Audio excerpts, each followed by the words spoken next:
Alright guys, today we're going to be making some copper inlays for this guitar, some copper flake ones, but first we're going to put a new decal on the headstock. Because the actual print that was on the headstock was a little bit scratched up, and I happen to have a chrome decal lying around. So what you saw me doing was cleaning off the headstock, and I left just a little bit of the old print on there so I would know exactly where to stick this logo at.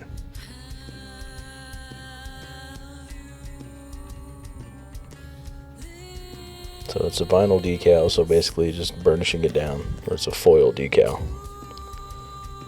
And peeling it off, making sure everything is nice and stuck in place. There we go.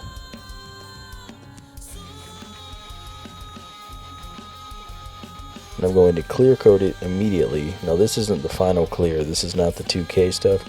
This is just some light clear coat from a Rust-Oleum can to keep it shiny, otherwise the chrome will fade. So I drew several designs that would enable me to get rid of the 2 dots at the 12th fret, and I settled on something a little bit more geometric, something I could cut out with a straight razor and then Dremel, and that's what we're going to do next. So I'm following the outline of everything I want to cut out using my razor knife here.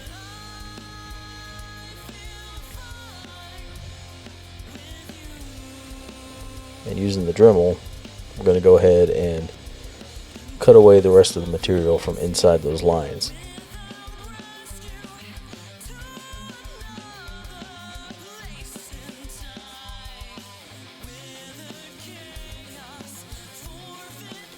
Alright, once that's done, going back in with my X-Acto knife and sharpening the edges up. You can do this with a chisel as well. Well, that sucks. I didn't film any of that. Oh well. Yeah, I forgot to film my first mix. So here I am mixing up a little bit of copper flake and some 2-part epoxy. And that's what we're going to fill the board with. Equal parts and mix for about a minute.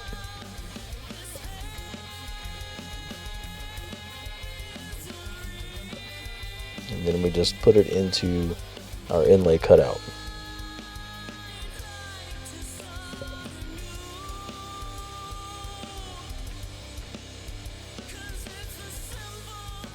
We want to make sure that we have enough to fill all the way up to the edge. Putting in a center abalone dot because I thought it would make it stand out a little bit more. And I'm just using the X-Acto knife to make sure that it's set in place.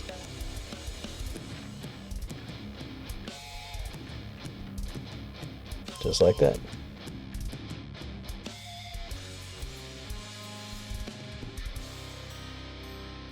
Next, using the Dremel, I'm just going to go ahead and get rid of the old dot inlays, the plastic.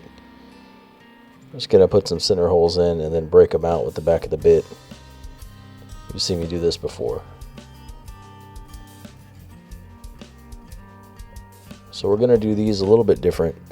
I'm going to go ahead and fill the holes with some copper flake.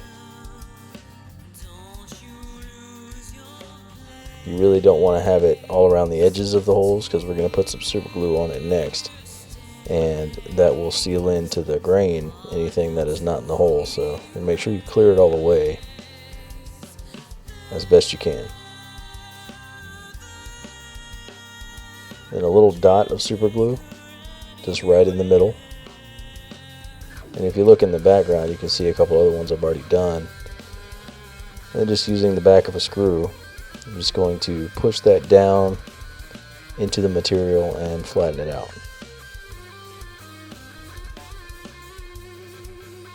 You can also use a thinner viscosity super glue and it will flow in there, which is what I should have done, but I didn't have any at the time. And now for something completely different. Guys, check this out. Sometimes I'm out here painting, this little guy's hanging out. You see him? He's sleeping. Now a couple years ago, there was one that was a little bit bigger than him that used to do the same thing, and we called him Floofy Bird. And that bird had a little nest somewhere, and they ended up having babies. So I shall name this one Son of Floofy Bird. He's so cute. He's got little spots. But he lives up there. I try not to get paint on him. We love Floofy Bird. So I included that clip because I somehow didn't film myself scraping the glue and the epoxy. But basically the gist is you have to scrape it level with the board. And what I'm doing now is polishing all the inlays using my Dremel and some polish.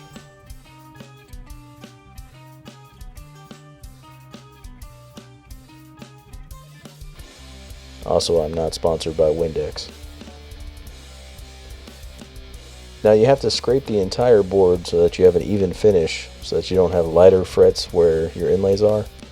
And after that, it's good to go ahead and oil it so that it makes it look even as well.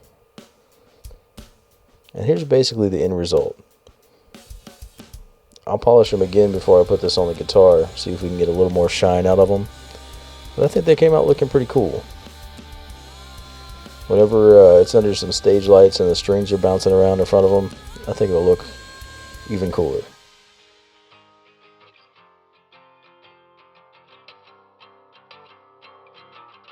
Definitely got that 80s sparkle going on. And from a distance, it's a little understated, which I like. But thank you guys so much for watching. I appreciate it. And in the next video, we're going to be painting this body. And yeah, everything just goes wrong. Tragic turn of events. Somebody sprayed this in the store and clogged the tip up. I can't spray this stuff. So it didn't work. My paint seized up in the can. But I do have this hammered Rust-Oleum copper and this red metal cast. I just did some experimenting off camera. It looks kind of cool.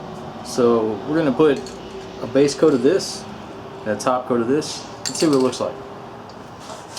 Also, we're going to murder the can.